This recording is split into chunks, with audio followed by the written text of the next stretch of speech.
Okay, let's see. We're going to be learning top 10 teachings of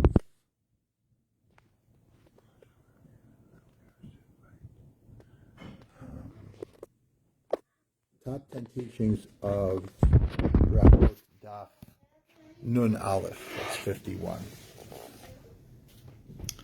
And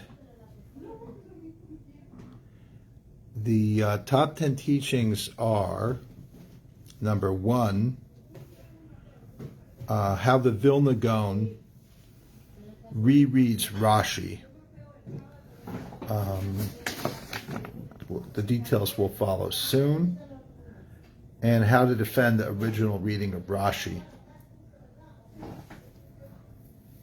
Number two is about when a convert goes into the mikvah, when does he or she make a bracha for the mikvah? Number three is Rabbi Yishmael ben Elisha, who has a special status in the Talmud similar to that of Rabbi Akiva, as somebody who's entered into the pardes, into the mysteries of angels, divinity. What exactly and how exactly does Rashi understand what we call Maaseh Bereshit and Maaseh Merkava, the mysteries of existence? Is that a place? Is that a group of texts? What is it exactly? Number four is Rabbi Yeshua ben Levi makes friends with the angel of death and gets some very interesting advice that we are going to talk about. Number five, 10 things that the Talmud tells us we should do with the cup of blessing. Number six is Rabbi Yochanan says we only need 4 of the 10 things. Interestingly enough, Maimonides rules like Rabbi Yochanan when it comes to the cup of wine that we use sometimes for the Birkat Hamazon, but he doesn't rule like Rabbi Yochanan when it comes to the Kiddush. There he expands closer to the 10. Number 7 is some more details of some of the 10 things of what we do today and what we don't do today, such as wearing a hat. Some people wear a hat based on that teaching. Number 8 is the story of Yalta, who was disrespected by Ula's lack of giving her kosher bracha, the cup of wine, after he had drunk from it during Birkat Hamazon, and her seemingly exaggerated or overreaction to that. That was number 8. Number 9 is the debate between Beit Hillel and Beit Shammai in terms of when to make a bracha on yayin, wine, when you're making kiddush. Number 10, when a heavenly voice supports the ruling of Beis Hillel, the rabbis indicate that gives gravitas, while we generally say we don't pay attention to heavenly voices when it comes to halachic rulings. So we're going to look into that. Okay, great. So let's take a look at number 1. The Gemara on 51 says the following thing. I'm going to read it to you. The Gemara is discussing when you eat something, and while you're eating it, you remember that you didn't make a bracha. And there's 3 reactions to what you do that's mentioned. This is the end of 50b going into 51a. So, one thing is you make a bracha while it's in your mouth, and the Gemara explains that that's talking about something that if you would take it out of your mouth, it would be not nice. So you leave it in your mouth, you put it to the side while you make the bracha on it. The second is if somehow it's something that it's not considered disgusting to take out of your mouth, you take out of your mouth, make the bracha, and then put it in. Today there's very few things that people aren't disgusted by once they've entered into your mouth. A lollipop, perhaps. You're sucking out a lollipop. So you don't make the bracha while it's in your mouth. Take it out of your mouth, make the bracha, and then put the lollipop back in. Maybe gum. Okay. The third is something that you have no choice at all, like water, you remember as you already drank the water, it's still kind of going down your throat. You don't have to spit it out. You can swallow it. And that third thing is what we're going to discuss right now. So, Rav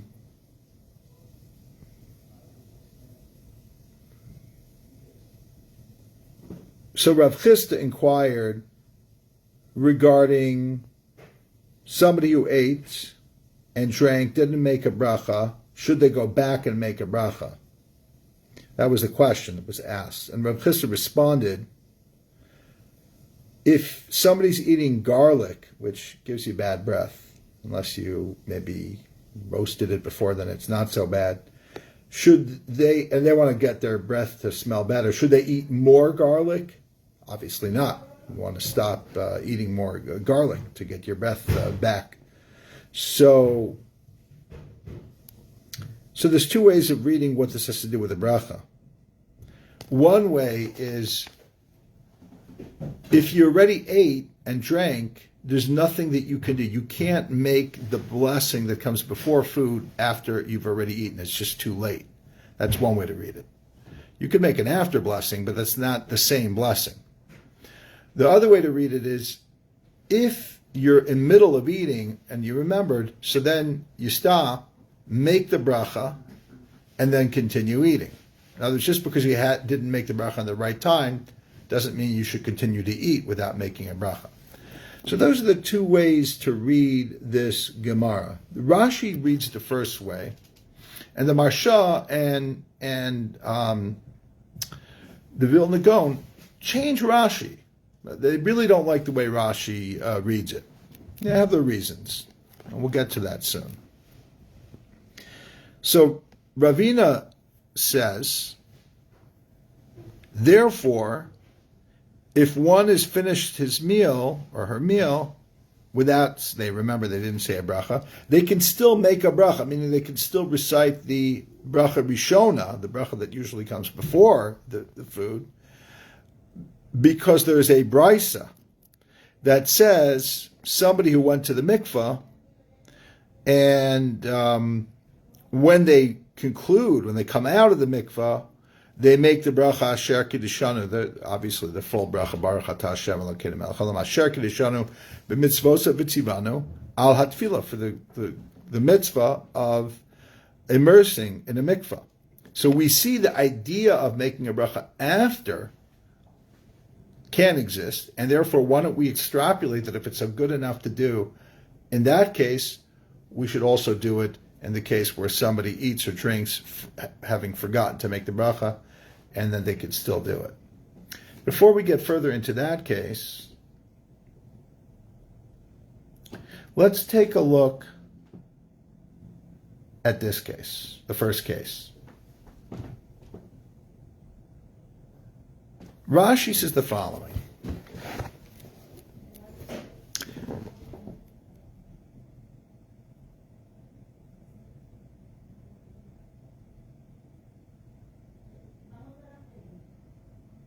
Misha achav v'shasa below berach.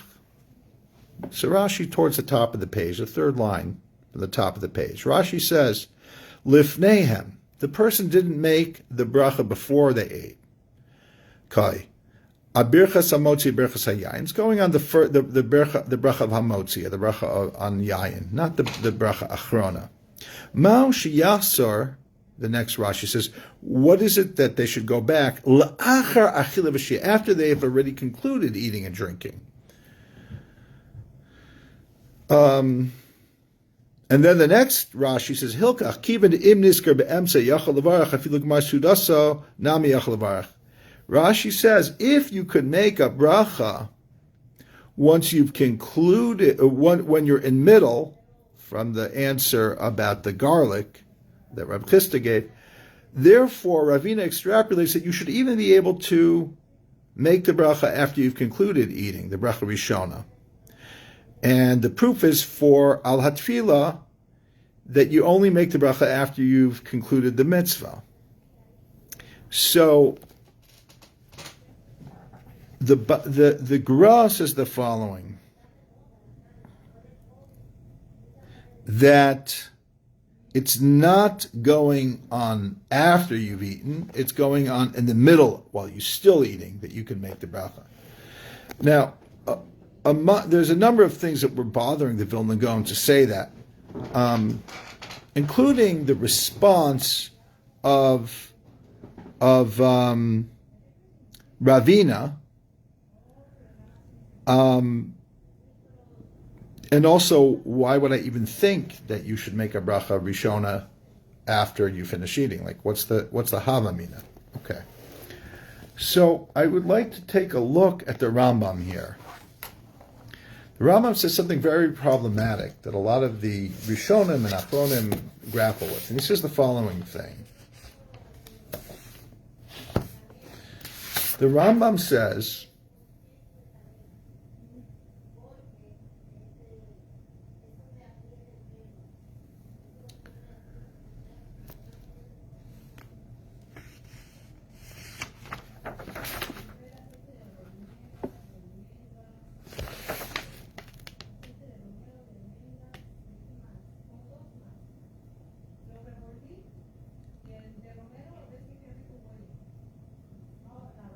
if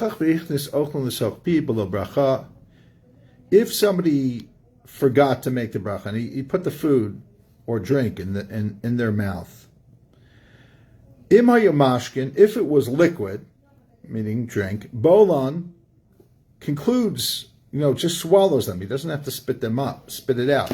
Umivarech besof, and makes the bracha at the end. Now, here's the question. What does it mean that he makes the bracha at the end? That he makes the bracha rishona, the blessing that would normally be made before, after he's already drunk, the liquid? And that's how some of the Rishonim understand the Rambam. That's the pashtus, the simple reading of the Rambam, to which the Ravid says, Amar Avram, the Ravid says that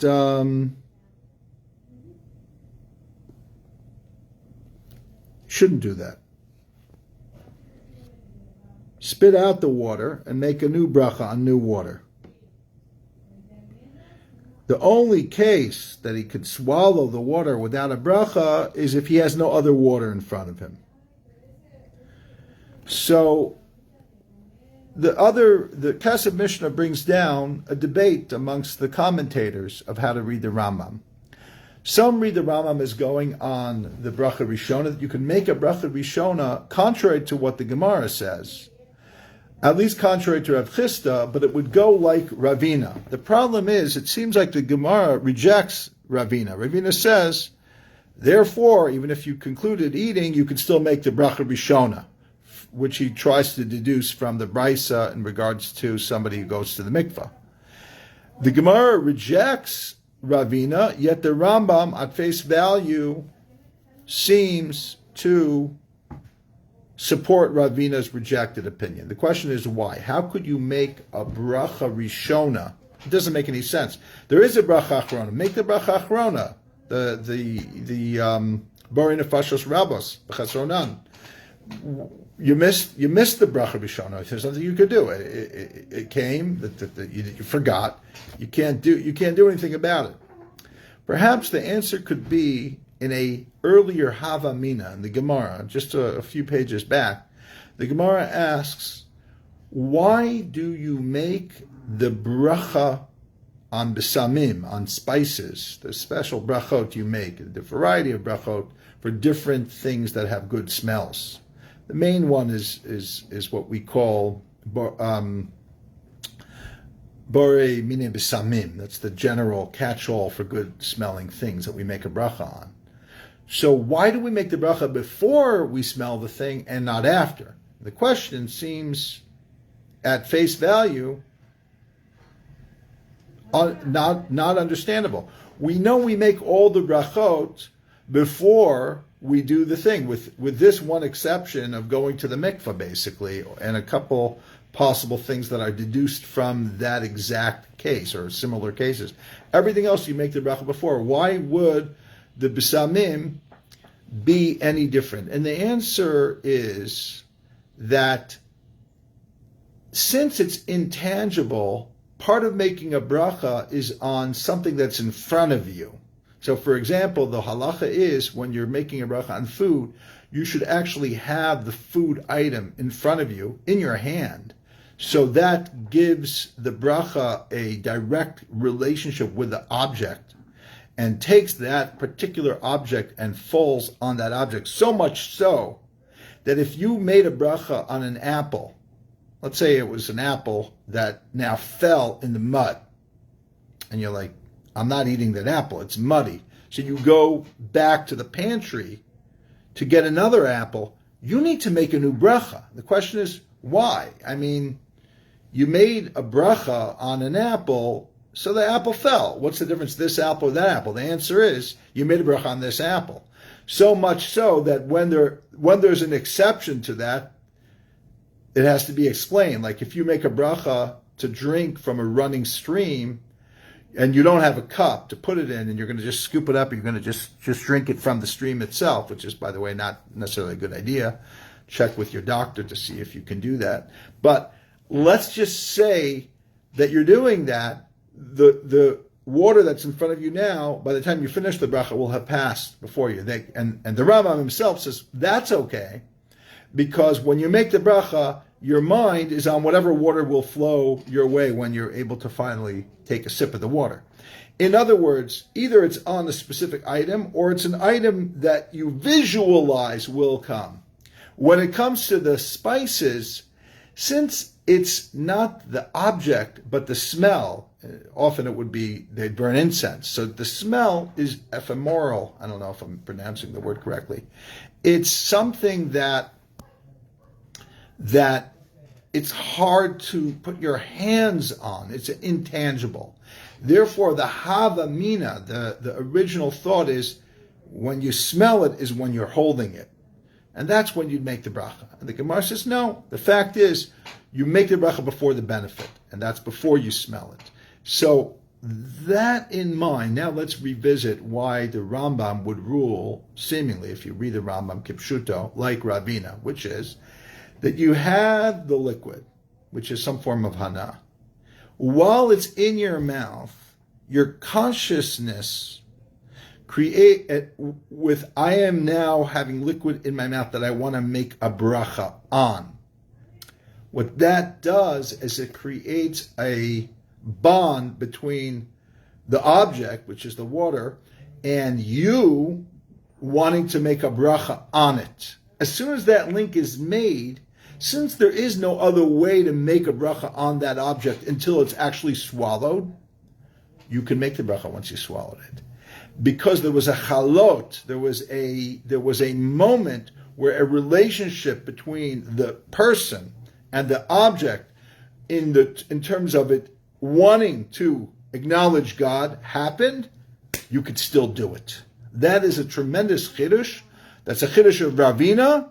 The Gemara rejects it, but who is the Gemara? We don't know what was the person who said, no, it's not similar. Who was that? We don't know who it is. The Rambam likes Ravina. The Rambam's going to go with Ravina. He goes to Ravina. The halacha is like Ravina. Now, do we follow the Rambam today? No, because safek brachet lahakel. We don't follow the Rambam because the Rambam is almost like a das yachid here. Plus, we're not even sure what the Rambam really means. There are people, including Rabbeinu Hananel, who don't learn the Rambam Keshuta. They read the Rambam when he says you should make a bracha after you drank it on a bracha achrona, not a bracha rishona. So because of that, we don't follow Lamaisa, this Rambam, but it's a fascinating Rambam, and I thought that would be number one. Okay, number two is what's the story with the Gemara that tells us that, getting back to the Gemara says that when a case of an immersion happens, you make the bracha ala tefillah after the immersion, not before the immersion. And the Gemara says that's unique. Why? Because hasa mikar gavr chazi, before the immersion, the person was unfit to recite the blessing. Hacha mikar gavr chazi. Here, in the time eating, the case of Ravina having a drink, the person was fit to make the bracha, but the opportunity to make the bracha on the food was pushed away by the fact that he just didn't make it. So that being the case, you can't compare the two. Now, why is a person going to the mikveh not fit? So there's a machlokas Rashi on one side and Tosfos on the other. Rashi says the following: back then there was something called the decree of Ezra, and Ezra made a decree that somebody was a Balkari, had a certain a man who had this thing happen to him, was considered tameh for certain things, including saying certain words of Torah, and would only become tahor. Like they couldn't daven. They could say the Shema, but they couldn't do regular brachot according to Rashi. So that's why that person couldn't make the bracha before. Now, of course, we don't follow that takana. The Gemara rejects it as the halacha l'maisa of today. But since it was instituted with that in mind, it stuck. It's kind of like what happens when a layer, a strata of practice that was done once remains embedded within the framework of the halacha, even if we don't, the original reason of why it was put in like that is no longer practiced. It's still, it's part of our Masar. Tosfos doesn't bother with this. Tosfos says it's a living, breathing halacha that is real. It's talking about a ger. It's talking about somebody who's converting to Judaism. Before they do the actual tefillah, they're not Jewish. So there's not an idea of a non-Jew making a bracha per se. So once he or she is immersed, they're a Jew, and that's the appropriate time to make a bracha. So that's a machlokas Rashi Tosfos. Tosfos says that in addition to going to the mikvah for gerus, we can now extrapolate that any time a person goes to the mikvah, a man goes to the mikvah, if there was a bracha to be made. There isn't currently a bracha for men going to mikvah. A woman going to the mikvah, for example, there is a bracha. A woman goes to the mikvah for becoming ready to be with her husband after the nida period in the purity days, and goes to the mikvah. She makes this bracha. She does not make it before. She makes it after. It's not that a woman can't make a bracha during the time of being a nida. She can. But since the institution of mikvah, when it comes to a ger or gioris, was after, then we follow suit with things that are similar in nature.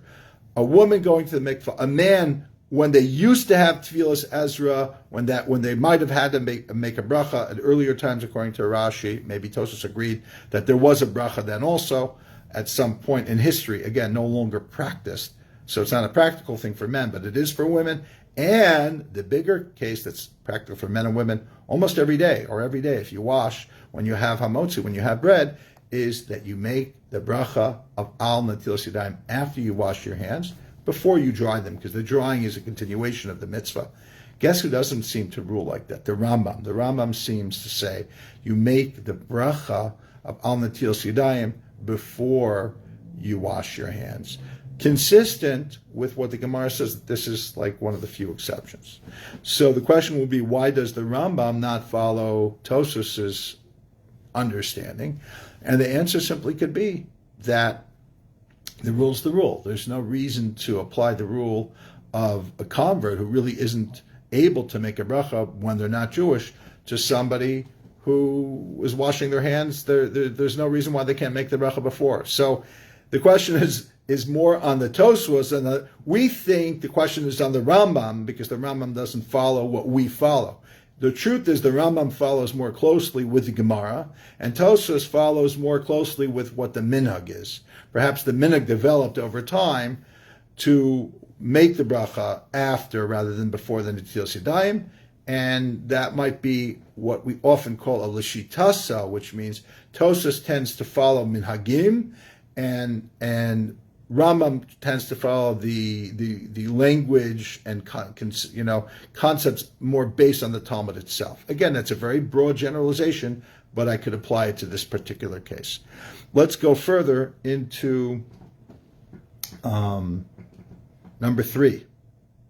Now that we talked a little bit about Brachot And the Gemara talks about a brisa that talks about something called aspargus. It sounds awfully like asparagus, but it was some type of concoction that was understood to have some mystical qualities to it. I'm not going to get into the details of it. The Gemara spends a lot of time, so anybody who was interested in it, two things: go ahead and read it on 51a. Second of all, don't try it at home. Many commentators say that rabbinic kind of what's the word? Medicinal, magical things shouldn't be tried because they're probably not going to work. And you're just going to say, oh, the Talmud doesn't know what they're talking about. And the Talmud knew exactly what they were talking about in their time and their age. And there's a general thing we say about these type of kind of like medicines, which is nishtanu ha'iten. The times have changed. Today, you go to a doctor, you don't do these things anymore. Okay. Now, however, I got to say, there's some residue of these things that we do want to talk about. And that's what we're going to talk about today, right now. So that's number 3, which is, once we introduce this kind of things, and it has to do with the details of the laws and how you drink them and who to drink them and how not to get sick from them, the Gemara says a brisa that teaches us all these secret things about it. And then it says, guess what? Amar Rabbi Shmuel ben Elisha. Once we're already talking about these things, Rabbi Shmuel ben Elisha said the following about ispargus. And he says, and by the way, I'm not even going to tell you what he says, because that's not really so important. I'll tell you one or two things he says. He says, if you're getting dressed in the morning and you have a butler who could, hand you your jacket or your coat or your whatever it is to wear, or your cloak. They used to wear cloaks. Your shirt, here's your shirt, sir. Put your hand in, make your life easy.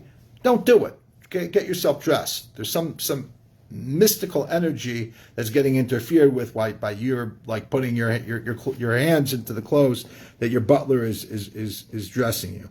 How do I even know that anyone would do this? Because I'd watch shows like The Crown, and they show how there's somebody always there to have the royalty, put their hands in the sleeves of their cloaks and so on. The other thing is not to have somebody else wash your hands. Let's say you're washing your hands in the morning or for bread. Do it yourself. Don't have somebody else do it. Which is interesting because sometimes when we're running an event and there are people who don't know how to wash their hands, we wash their hands for them for bread. Maybe this is only going on in the morning. I'm not sure. So those are some of the things. And then it also is about this aspargus, not to hand it to somebody who didn't give it to you. And that I told you I wouldn't tell you what it was, but okay, here I told you. Now, who told them these things? So the Gemara says, Sachli Suriel Sarapnim. The person who told him was Suriel. It's the name of an angel. And the Sarapnim means he was the interior ministry, which is basically saying one of the highest ranking angels. Now, let's look at Rashi. Rashi says that, very important Rashi. Malach Chashav Lava L'fnei Kadosh Baruch Hu. It's an important angel that has access to go in front of God. That's not the important Rashi. The important Rashi is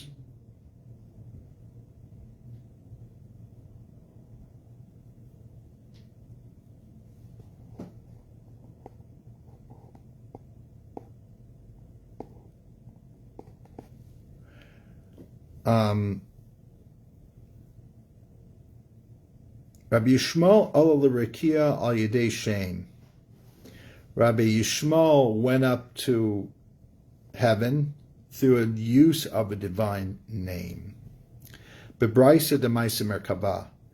In a brisa, a teaching about the ascent of the chariot or descent of the chariot. Basically, when you learn the Gemara in Moed Katan about the Arba Shenichnesu Lapardes, about the four, including Rabbi Akiva and Elisha ben Avuya and Ben Zoma and Ben Azza, that went into into Pardes, into the mystical realms, and you learned that whole section of the Mishnayos of the Gemara about Ein Darshan, about limiting access to the teachings about Ma'aser Bereishis and Ma'aser Merkava. According to Rashi, he's telling us a very powerful thing. He's saying there was a body of work, a body of teachings, equivalent to what we call the Mishnayos. They were called Brysos.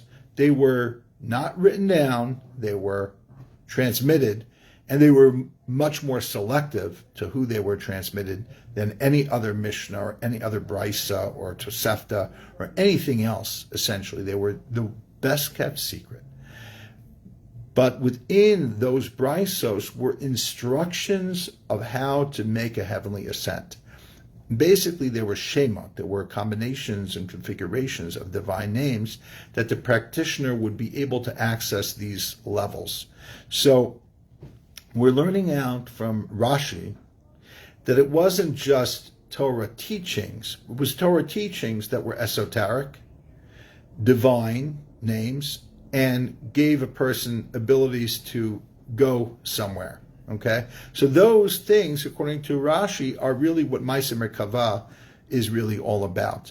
So today, there's a big debate. There's 5 or 6 ways I like to explain. I gave a class on introduction to Ma'aser Merkava on the Gemara in Ein Darshan, and I go through about 6 different ways to learn the whole approach of what the Gemara is talking about there. And I use this Rashi as the basis of one of those ways of saying it's a study, a private study that they had, a study of Brachot that they had, but this is what it was. It wasn't just theoretical; it was practical.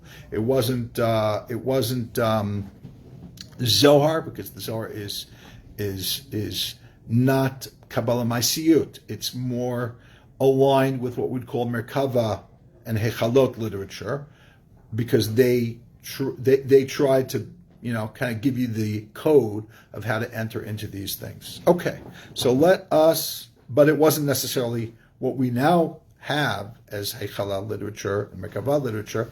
It was something that was presumably existed and now is lost. Maybe some parts of that are based on an earlier transmission or not. That's the mystery, great mystery. Okay, that's number 3.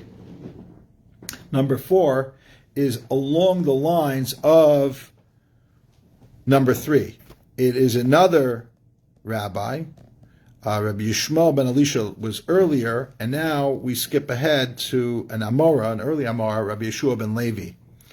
He says, Shlosha dvarim sachli malach hamaves. The angel of death told me 3 things. Now, why is the angel of death talking to Rabbi Yeshua ben Levi? And what does he tell him? Similar things. Don't take your shirt from the hand of the butler. Don't wash your hands from somebody else.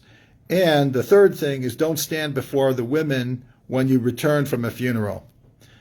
Okay. So, why is he friends with the Malach HaMaves? And the answer is that he had struck up a relationship with the Malach HaMaves earlier. The Malach HaMaves is told to treat him with respect, and he was able to develop this relationship, and that's why he was able to access these hidden secrets. A little story. At one point, he basically was able to kind of control when he died and how he died, and he didn't want to be taken. He wanted to be going basically almost like, sounds like he wasn't really even killed. He was just taken to Gan Eden, given a great tour of Gan Eden. He saw what was going on in Gan Eden, and at that point, what he did is he grabbed the knife. It was just supposed to be a tour. He wasn't supposed to stay there per se. He grabbed the knife of the Malach HaMaves and he jumped into Gan Eden. and he couldn't get him out. And the Malach HaMavis said, "Look, I'll let you stay here, but I can't leave you the knife." And he was told, "Look, the Malach HaMavis has work to do. We're not ready yet to end death." He wanted to end death, so he had to give the sickle or knife back to the Malach HaMavis. So there's some very interesting stories. On the one hand, it's part of this kind of Merkava literature. On the other hand, there's a very dark element of the Malach HaMavis and the secrets that the Malach HaMavis possesses. Very similar to Suriel. So just food for thought. That's number 4. Number 5 is the meat and potatoes of the Gemara, or if you're vegan, the portobello mushroom and potatoes of the Gemara. And it is the following. The Gemara says, towards the bottom of the page, Asar dvarim nemer b'koshel bracha.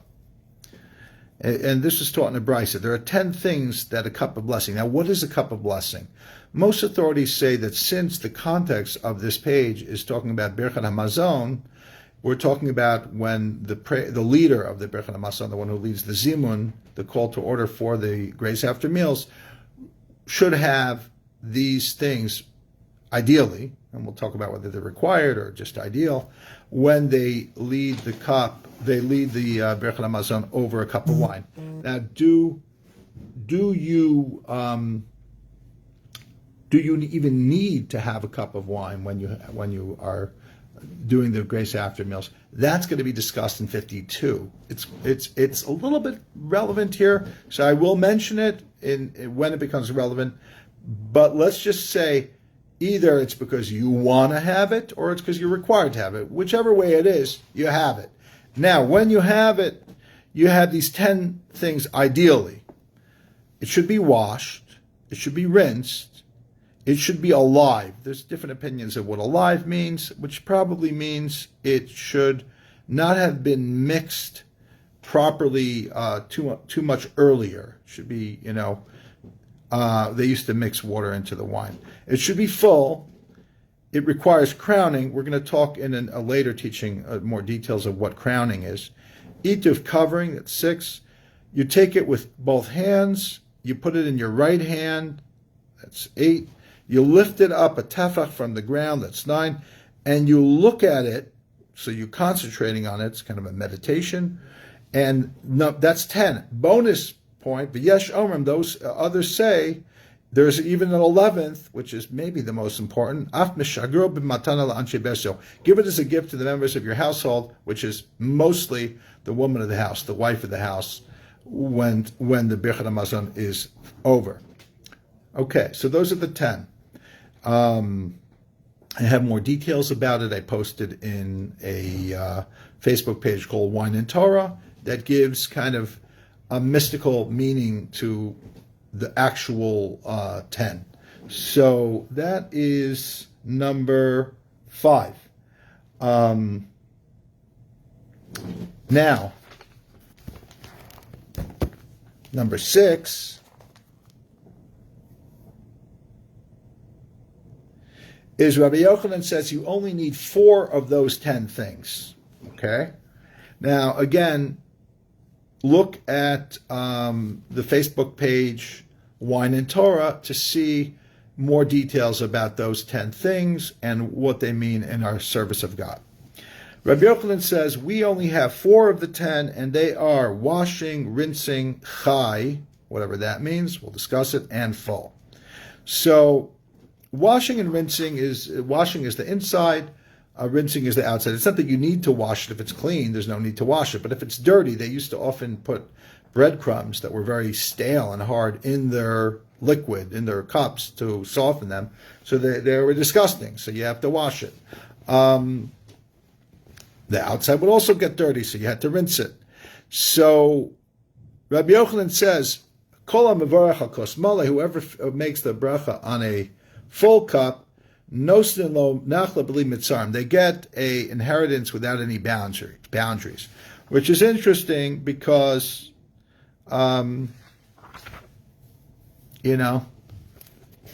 what's this? What is it that people did? It probably wine was expensive, so to use a full cup of wine was considered a big deal. Okay. Now, let's talk a little bit about the Rambam. There's a very problematic stira, contradiction in the Rambam here. This, as I mentioned before, is talking about Birchat HaMazon. What about Kiddush and Havdalah? Do you need to make Kiddush on a cup that has all 10 of these things, or only 4 of these things, or any of these things for that matter? The Rambam paradoxically rules that when it comes to Birchat HaMazon, only the 4 that Rabbi Yochanan mentioned are required. It has to be clean on the inside and outside. It has to be chai, whatever the chai means, which means basically you mix it right on the spot, or even at a certain point in the brachot. We're going to get to that because it's relevant to Yom Ha'atzmaut, and that it be full. But that's what the Rambam paskins when it comes to the cup of wine that you use for Birchat HaMazon. However, when it comes to the Kiddush, the Rambam rules that many of the other rules, he mentions almost all 10. I don't think he gets quite all 10, but he gets much closer. So, for example, there he says you got to pick it up and hold it a tefach above the ground in the right hand, and you can't have your left hand, helping your right hand. And he mentions a number of the things that are not in the narrow 4 that Rabbi Yochanan outlines. So, where's the consistency? Even if you want to say that our Gemara is referring not just to Birchat HaMazon but also to Kiddush, where do you come from saying it's only referring to Kiddush when it says the 10 and somehow the 4 are only to Birchat HaMazon? It doesn't make any sense. And so much so that some people say, well, the Rambam means like just, what he says in the laws of Shabbos, you should automatically also apply it to laws of Birchat HaMazon. That's one answer. It's a shvach answer. It's a weak answer. There's another answer, which is, I'm not so sure of it, but I mentioned before that there's a disagreement about whether you're required to use a kos for Birchat HaMazon, a cup for the grace after meals. The Rambam rules that you're not required to do it, which is also, people challenge him and say, even when there's a zimun that seems strange, seems to contradict some Gemaras, although the Rambam has solid footing the Gemara asked the question, and it may or may not be resolved. The Rambam says it's not resolved, so therefore it's basically it's a rabbinic law, and the rule is a rabbinic law that's unresolved. Often you could be lenient, okay, which is if you want to do it, you do it. You don't have to do it, since it's a question in the Gemara. Perhaps the Rambam holds like this. To begin with, Rabbi Yochanan limits the scope of the 10. He limits the scope of the 10 things for the cup. He limits it to 4. Not all the rabbis seem to agree with Rabbi Yochanan, even after Rabbi Yochanan, which is why some people say that even today you should do as many of the 10 as possible. Not that it's ma'akiv, not that it would be invalid without them, but you should do as many of the 10 as possible. And there's a number of them that we do, and some of them we don't really care about today. But it could be that the Rambam is like splitting it like this. When it comes to Birchat HaMazon, where you're not even really required to have a kos, so we'll go with the minimum, which is the 4. When it comes to Kiddush, where there's no question that's required to have a kos, then we're going to go with the 10. And that's a simple answer. It's not a brisker answer. There's brisker answers as well, but that's a simple answer that I've come up with. Okay, so that is number 6. Let's talk for a moment about Eretz Yisrael. Okay.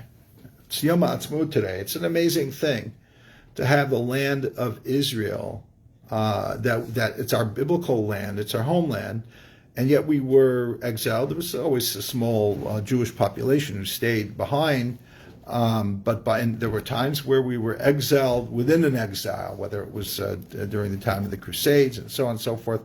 So the fact that we're back there and that we have Birchat HaMazon now, it's very significant. Why? Because the Gemara says the following thing. The Gemara says,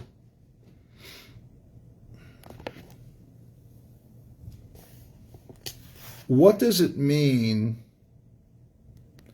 that it should be chai? That it should be, chai literally means alive. So, let's see.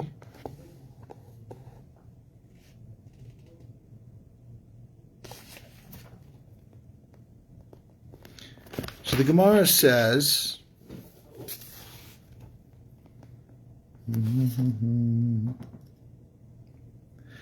Amar Absheshes ubevirchat haaretz. When you make the blessing for the land, and this is the bottom of Nun Aleph Amud Aleph and Brachot. When you make the blessing on the land, that's when you conclude, you pour in the water to make it tasty, to make it right, which means the following.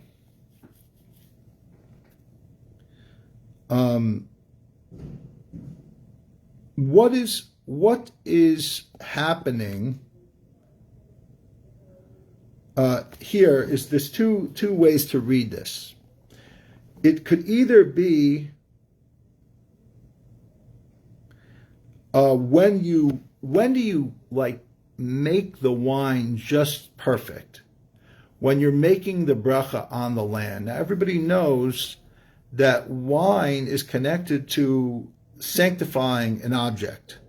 As Rashi says, Shagom Brachot, it causes blessings to happen because we're required to use wine when we make birchas erisin, like when we do the kiddushin. Part of the wedding ceremony is the bracha. The bracha, even if you don't like wine, the bracha has to be made for there to be a kiddushin. It's a crazy thing. The same thing for kiddush, the same thing for Abdallah. You don't need to like wine. By the way, it could be grape juice. It could be diluted 3 to 4 in water or seltzer. But the fact is that we make these holy things out of wine. So then, when we make the wine, and that in ancient times they didn't drink wine straight. The Romans didn't drink wine straight. They always added water. The barbarians, they said, would drink the wine straight. They'd get drunk. You know, the Rishonim say the wine then was too heavy, too thick. That's probably a little bit true, but it's also a lot true that that's just not the way they drank then. So you want to make the wine just right. By the way, some people say that they would literally pour it from the barrel, like it had to be like barrel fresh, and then like inject it with the right amount of water to make it exactly perfect. When it came to Birchot Haaretz, which means what? Which means what's the whole point of Birchot Haaretz? It's just like the wine.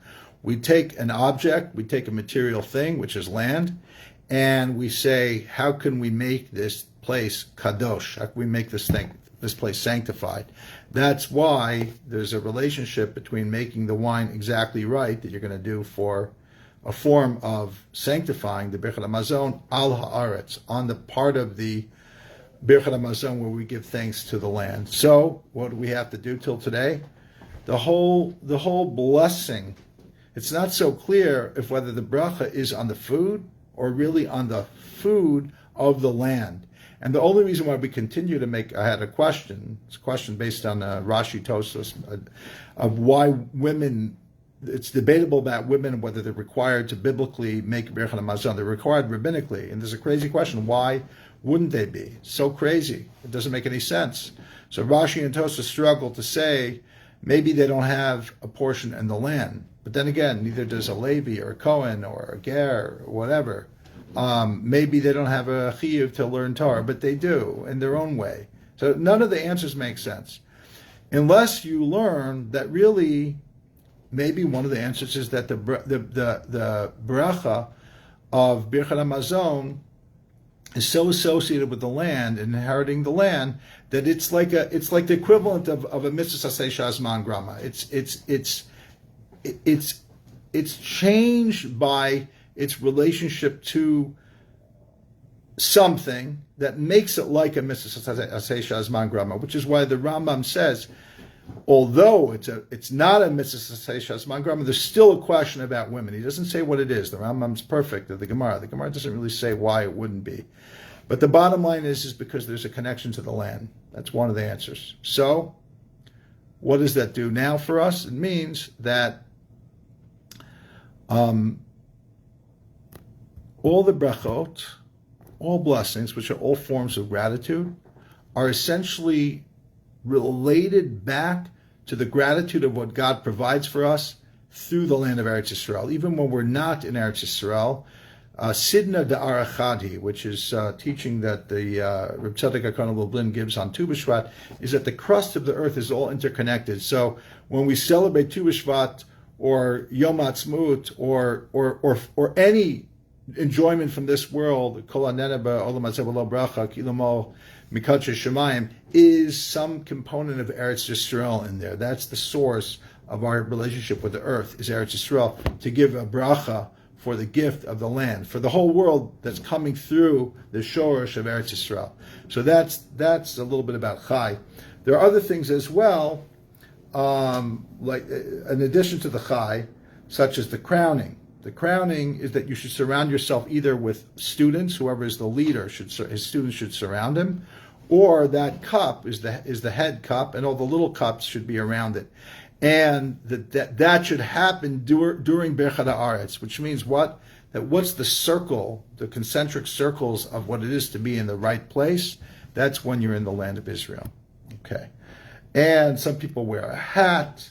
They say the covering is about a headscarf or a hat. The Gemara tells stories about that. And until today, some people do that. They wear a hat, even if they're not wearing a hat during eating, they'll put on a hat, or some people even a jacket. But it's really the hat that the Gemara alludes to or even talks about, depending on how you read it. Okay, so that's number 7.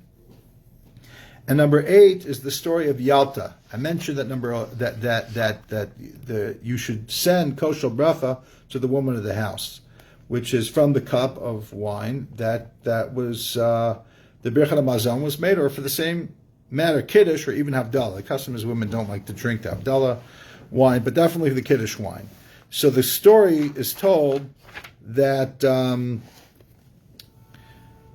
Reb Nachman asked one of his guests, Ula, to lead the benching. And Ula did on the cup of wine. And then Reb Nachman says, why don't you give the wine to my wife Yalta? And instead of listening to his host, which he should have done, because Kol Masha Balabayas Amar Lecha Aseh, Chutz Mitzeh, whatever your host tells you to do, you do, except to leave. Instead, he felt he knew better, and he started quoting his teacher, Rabbi, teacher that says that the woman is only blessed through the man, and he insisted on not giving it to Yalta. Instead, just gave it to his host himself. Now, you could say, why doesn't Reb Nachman then go give it to his wife? The answer is because it's got to come through the person who made the bracha wanting to give it to that person. If you don't want to give it to them, it doesn't do anything. Again, it's the same idea that the bracha kind of gives you some access to some positive energy here, whatever you want to call it exactly, I don't know. But when Yalta heard this, she threw a tantrum, and she broke 400 barrels of wine. And by that time, there was no more wine in the cup, and Ula started saying, okay, fine, I'll give her another cup, and saying all the wine in the barrel is like the same cup of blessing. So Yalta sent back, from passing peddlers come meaningless words, and from old rags come lice. Yalta was not impressed. It doesn't mean she literally broke 400 barrels of wine. That's an expression. 400 is a guzma. But Yalta got very upset. The Gemara is telling us, derech eretz. The Gemara is telling us, al ti tzaddik harbe. Don't be such a tzaddik. And that's what does it mean, such a tzaddik? Probably why did what's the limit schus? What's the good way of learning of why the good rabbi couldn't indulge what Yalta wanted, couldn't indulge his host, and why he didn't listen to Reb Nachman, why Ula was made such trouble for himself. The answer is that he probably felt it was a matter of tzniut, of modesty, not sending something to somebody's wife, even if the guy himself says it's please do it. So, even though modesty is very important, you have to understand that modesty, when it's insulting somebody, isn't necessarily modesty. It's going to be taken as an insult, and that's unfortunately what happened. And the fact that the Gemara puts this here is to teach us an important lesson. And modesty should be done and good, but don't come off as somebody who doesn't have any derech eretz. Even though I'm sure he did it l'shem shemayim, he didn't mean anything bad by it. He didn't realize that some people are going to get insulted. They're not going to take their words at face value. They're going to feel like that person was neglecting them. So just be careful when it comes to giving cover to other people. We all learned that the hard way. That's number 8. Number 9 is there's a machlokes, and there's a new parak. It's a short parak, but packed with stuff. Chapter 8 of Brachot, the middle of Nun Aleph Amud Beis, and it's called Elu Dvarim Shebein Beis Shammai Beit Hillel Besuda. These are the things that are argued about between the schools of Hillel and Shammai when it comes to a Suda. So the first thing is Beit Shammai Omer Mevarach Al Hayom V'achar Kach Mevarach Al Hayayin. First you make the bracha on the day, which is the Kiddush, and then you make the bracha on the wine. And Beis Hillel says the opposite. First you make a bracha on the wine, and then you make a bracha on the day. So what's the source of the dispute? The Gemara describes what it is and says the following thing. The Gemara says that it's a brisa. It's echoing the Mishnah, which is a little bit more elaborate. What is it about? The Shahayom Gorem Liyayin Shiavo. The reason for Beis Shammai is the whole reason why you're even drinking wine is because of the day. It's a sanctified day. You have to make Kiddush. It's on wine. And it's already Kiddush time, and that's why you'd make the Kiddush first and then the wine later. Beis Hillel says no. Why the wine first? Because the reason why you're making Kiddush is because you have the wine. You already mentioned that Shabbos is holy in Shul.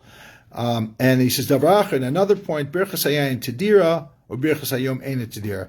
The blessing on wine is more frequent. In theory, you could have a glass of wine every day, even twice a day, and make bracha daily. And the blessing of Kiddush is only infrequent on Shabbos and Yantiv. It's not every day. And Tadar She'eno Tadar Tadar Kadam. So the Gemara rules like Beis Hillel. And one way of understanding it is that also it's like Beis Shammai is considered about a hefsek. You shouldn't interrupt between the bracha on wine and the drinking, so he leaves that to last.